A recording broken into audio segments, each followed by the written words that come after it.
Bienvenue dans cette nouvelle édition du 12-15. Au sommaire, la Centrafrique a célébré les 56 ans de son indépendance, mais la situation actuelle traversée par le pays reste précaire. La classe politique en appelle aux réformes. La place de la Révolution se souvient ce 2 décembre à Ouagadougou. Une cérémonie a été organisée à la mémoire des victimes du soulèvement populaire du 30 octobre au Burkina Faso. Le 15e sommet de l'Organisation internationale de la francophonie laisse la place au premier forum économique de la francophonie à Dakar au Sénégal. Objectif, faire collaborer les 57 membres répartis sur 5 continents. Mais d'abord, le Kenya, victime d'un attentat des Chebab lundi soir près de sa frontière avec la Somalie. Les assaillants ont pénétré dans une carrière et ont ouvert le feu. 36 ouvriers ont été tués et d'autres sont encore portés disparus. Les Chebab ont revendiqué les exactions et ont déclaré avoir agi contre l'intervention kenyane en Somalie. Une attaque à peine quelques jours après l'exécution de 28 passagers kenyans d'un bus par la milice islamiste. La Centrafrique fêtait les 56 ans de son accès à l'indépendance ce lundi, mais l'esprit n'était pas vraiment aux réjouissances vu la situation que traverse le pays. Pour la classe politique, les réformes sont nécessaires pour retrouver une certaine stabilité politique. Sally Ganem. La République centrafricaine a célébré ce lundi 1er décembre les 56 ans de son accession à l'indépendance. Les festivités ont lieu à Bangui, la capitale où la joie et la ferveur n'étaient pas au rendez-vous. Et pour cause, le pays reste secoué par une crise sociopolitique profonde qui a déjà fait 5000 morts. Depuis son indépendance, la République centrafricaine a été à plusieurs reprises le théâtre de nombreux conflits plus ou moins violents qui plombent son développement. Pour Marie-Reine Hassen, candidate à la présidentielle de 2015, le bilan est donc sans appel. L'indépendance en République centrafricaine, on ne peut que faire un constat d'échec total et de désastre en République centrafricaine. Tout est non seulement au point mort, mais tout a régressé. Donc nous sommes dans une situation d'anarchie totale en République centrafricaine. Voilà, on ne peut pas dire que ça a été une réussite, il faut faire quelque chose doit être fait dans l'immédiat. Les gens meurent, la population continue à être massacrée. Les groupes armés continuent à proliférer et à s'attaquer aux civils impuissants. Les populations sont déplacées. Il y a de nombreux déplacés internes et externes qui vivent tous dans des conditions absolument épouvantables. Pour la présidente de transition Catherine Samba-Panza, la priorité est la sécurisation du pays pour une organisation sereine des scrutins. Une tâche d'autant plus ardue que des groupes armés continuent de sévir sans être inquiétés. En Centrafrique, c'est l'impunité totale qui nous a également conduits dans cette situation. Donc, il faut des réformes profondes dans tous les domaines, c'est-à-dire la justice, c'est-à-dire la sécurité de manière globale, l'armée nationale, la gendarmerie, la police. Il faut une réforme profonde de tout cela. Il faut remettre notre armée sur pied. Parce que dans l'armée nationale, nous avons des officiers qui ont été réellement bien formés. Beaucoup de réformes restent à faire pour amener le pays vers la paix.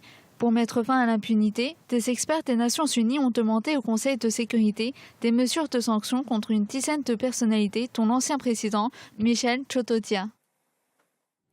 Le Burkina Faso rend hommage à ses victimes tombées lors du soulèvement du 30 octobre dernier. Il y a un peu plus d'un mois, l'ancien président Blaise Compaoré quittait le pouvoir sous la pression de la rue. Les Ouagalais manifestaient pour empêcher la modification constitutionnelle qui lui aurait permis de se représenter. Sur les 19 victimes recensées, 7 seront enterrées ce mardi.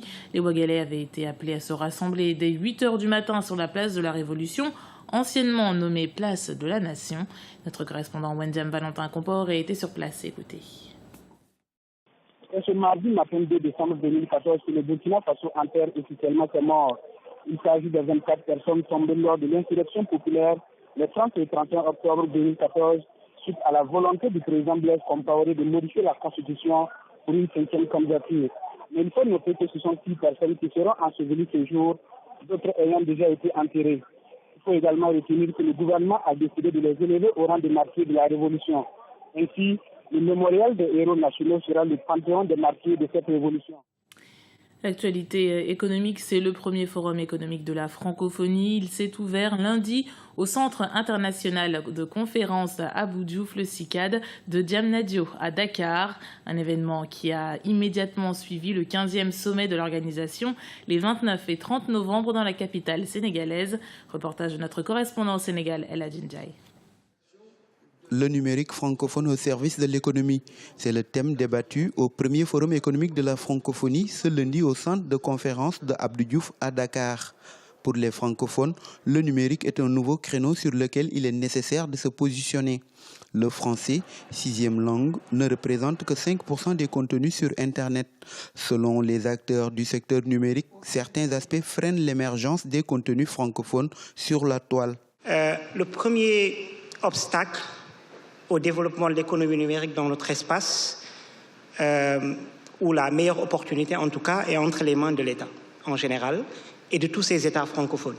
L'espace francophone, c'est quoi? Un tiers de la population africaine, en tout cas d'Afrique subsaharienne, un quart probablement seulement du PIB et au mieux un dixième des internautes. Il y a un problème francophone.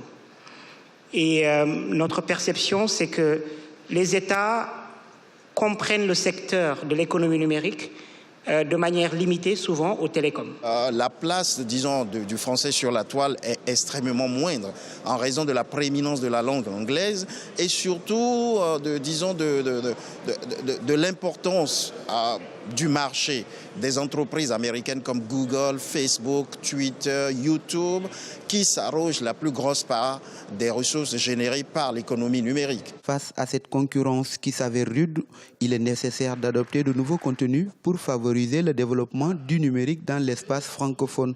C'est d'abord au niveau du renforcement des capacités, développer de réelles compétences au niveau du numérique, des compétences francophones. Cibler le marché, structurer le marché, réguler cet espace au niveau de l'économie numérique et enfin à développer des avantages comparatifs du contenu francophone en ligne. Pour atteindre ces objectifs, les acteurs comptent surtout sur les jeunes. Internet, de par son accessibilité dans le monde, peut être un espace et un outil de promotion de la francophonie. Plusieurs initiatives ont à cet égard vu le jour ces dernières années. L'Institut de la francophonie numérique, le réseau francophone numérique, la bibliothèque numérique francophone accessible, entre autres. Économie toujours et le NEPAD, nouveau partenariat pour le développement de l'Afrique, mise sur l'agriculture et le développement des infrastructures. Objectif, lutter contre la pauvreté et mettre le continent sur la voie de la croissance et du développement durable. Le responsable des partenariats au sein du NEPAD est revenu sur le fonctionnement de cette organisation et ses mécanismes de financement. Reportage de notre correspondant Birama Saonera. L'agriculture constitue un levier important pour le nouveau partenariat pour le développement de l'Afrique, NEPAD. Objectif, éradiquer la pauvreté et créer des emplois sur le continent. Pour mener à bien cette mission, les dirigeants de cette institution panafricaine invitent les pays à s'investir davantage dans le secteur agricole.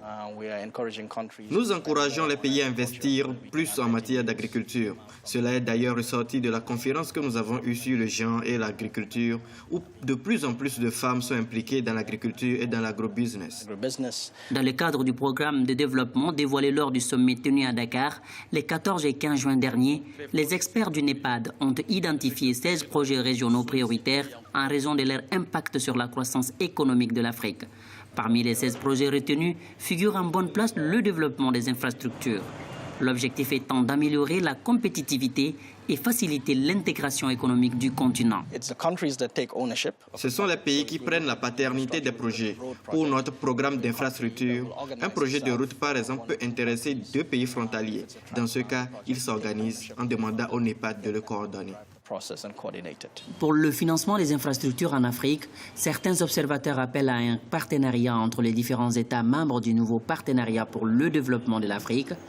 Lors du dernier sommet du NEPAD tenu à Dakar, il est ressorti que l'organisation continentale a besoin de 93 milliards de dollars par an pendant une décennie afin de financer les projets d'infrastructures régionaux. C'était le journal de la rédaction. Merci de l'avoir suivi. Retrouvez dans un instant une nouvelle édition du 12-15 sur Africa 24.